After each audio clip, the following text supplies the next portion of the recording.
Dans une république en pleine expansion, des lieux encore inconnus ne demandent qu'à être découverts.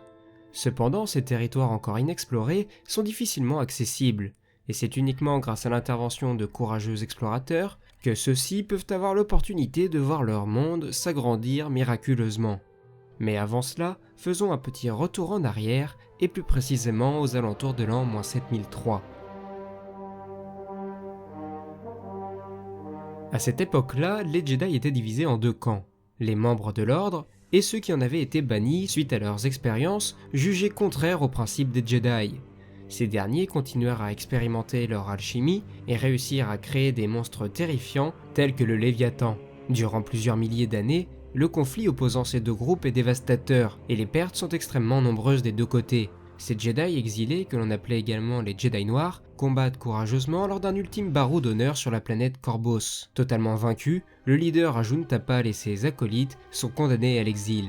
Après une traversée extrêmement périlleuse de ces régions encore inconnues, les Jedi Noirs découvrent un monde profondément ancré dans le côté obscur de la Force, Korriban. Sur cette planète, ils y découvrent une espèce à la peau rouge, les Sith, et assez rapidement Ajun Tapal défie le leader local et prend sa place de chef. Durant de nombreuses années, le Seigneur Noir et ses acolytes poursuivent leurs expériences en bravant les anciens interdits, pour augmenter leur pouvoir. Le règne d'Ajun Tapal fut particulièrement long, et sa fin nous est encore inconnue aujourd'hui.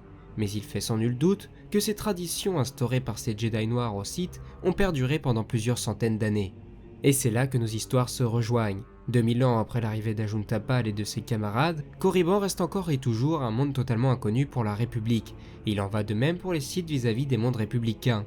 Mais c'était sans compter sur l'apparition de deux jeunes explorateurs, Jory et Gav d'Aragon.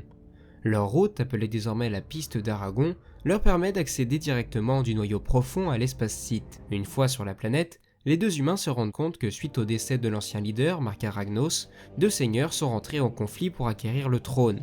Ces deux Sith sont Ludo Kresh, un Sith plutôt conservateur, et Nagasado, un guerrier qui rêve d'étendre les frontières de son empire. Ce dernier, après des recherches approfondies, retombe sur de vieux textes racontant le premier grand schisme de l'ordre Jedi. Sado comprend alors que grâce à l'arrivée des étrangers, il a la possibilité d'accomplir une vengeance vieille de plusieurs millénaires en détruisant les Jedi et en accomplissant la prophétie du Sith-Ari, qui ferait de lui le seigneur noir et incontesté des Sith, ce qui mettrait fin au conflit avec Ludo Kresh. Pour rappel, la prophétie du Sith-Ari prétend qu'un être se lèvera, il n'aura pas de limite, il mènera les Sith et les détruira, les relèvera de la mort et les rendra plus forts encore qu'auparavant.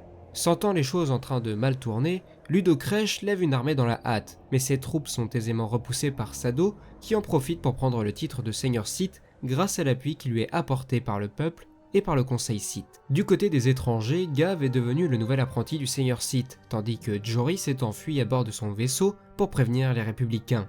Mais Sado en avait profité pour placer un traceur sur son vaisseau pour pouvoir enfin retrouver le chemin qui les mènerait lui et les siens à la gloire. Pour commencer son invasion, Sado décide de séparer son armée en deux divisions, l'une menée par son apprenti qui est chargé de conquérir le système Koros, et la sienne chargée de la prise de Coruscant. Pour surprendre ses adversaires, pourtant en supériorité numérique, le Seigneur Sith emploie une ancienne technique qui lui permet de faire apparaître des illusions de guerriers, ce qui terrifie les républicains qui se croient alors en infériorité. De son côté, Gav se rend enfin compte de la gravité de ses actes, et alors qu'il était sur le point de remporter une importante victoire, Sado est interrompu par son ancien apprenti qui détruit sa sphère de méditation, ce qui a pour effet immédiat de faire disparaître les illusions créées par le Seigneur Sith. Les républicains, aidés par les Jedi reprenant alors les devants, Sado n'a pas d'autre choix que de battre en retraite. Après une fuite plus que compliquée et après avoir passé des semaines dérivées dans l'espace inconnu, les survivants Sith tombent sur une planète verdoyante nommée Yavin 4, sur laquelle ils s'installent.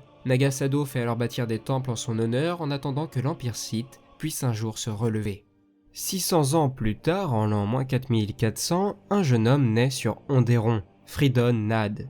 Très rapidement, il fait preuve d'une grande puissance dans la force et attire l'attention de ses aînés grâce à ses nombreux talents, et est vite considéré comme le padawan ayant le plus grand potentiel de l'ordre. Mais lorsque l'heure fut venue, Fridon ne reçut pas le titre de chevalier Jedi, ce qui le poussa dans une remise en question des plus totales qui n'eut pour conséquence que de créer une immense colère qui était pourtant inexistante auparavant.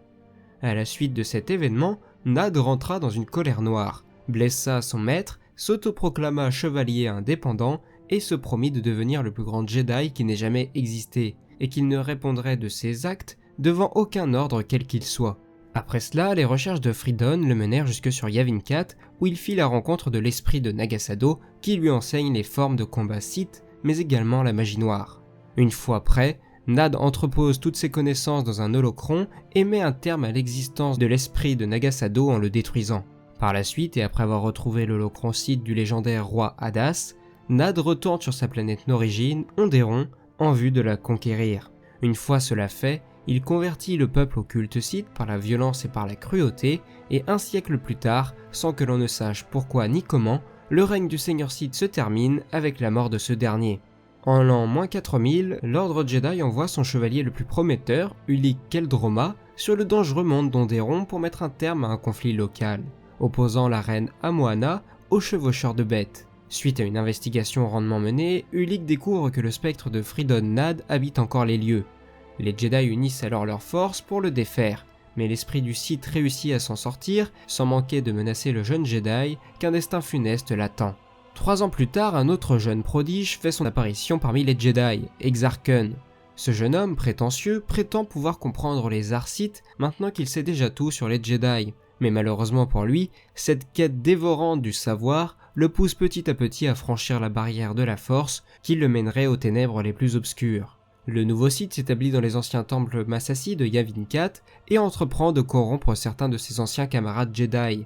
Il prend notamment pour apprenti le jeune Ulic Qel-Droma, et ensemble ils s'associent aux guerriers mandaloriens menés par Mandalore l'Indomptable, et sèment la terreur partout dans la galaxie. Cependant, après ses nombreuses victoires, Ulic devient arrogant et refuse d'écouter les conseils de son maître, qui lui interdit de planifier l'invasion de Coruscant. Ulic fonce pourtant tête baissée sur la capitale avec la totalité de sa flotte, qui ne parvient pas à prendre l'ascendant sur ses adversaires. Sur place, Ulic doit faire face à son ancien maître qui parvient à le capturer et à le placer en détention le temps qu'il soit jugé par le Congrès galactique. Toutefois, dans sa quête de rédemption, le Sith dévoile à la République la suite des plans de son maître, qui consistait à rassembler ses troupes sur Yavin 4 dans l'optique de pouvoir lancer un assaut final. Mais estimant qu'il devait être puni pour ses actes, une Jedi, nommée Sunrider, s'approcha d'Ulic et coupa tous ses liens avec la Force. La pire sanction que l'on puisse infliger à un Jedi. Aussitôt après cela, la totalité des Jedi se rendit sur Yavin 4 pour éliminer le Sith, et au cours d'un rituel, Exar Kun réussit à préserver son esprit, mais à cause de l'intervention des Jedi, il resta bloqué sur la planète, et ce pendant des milliers d'années.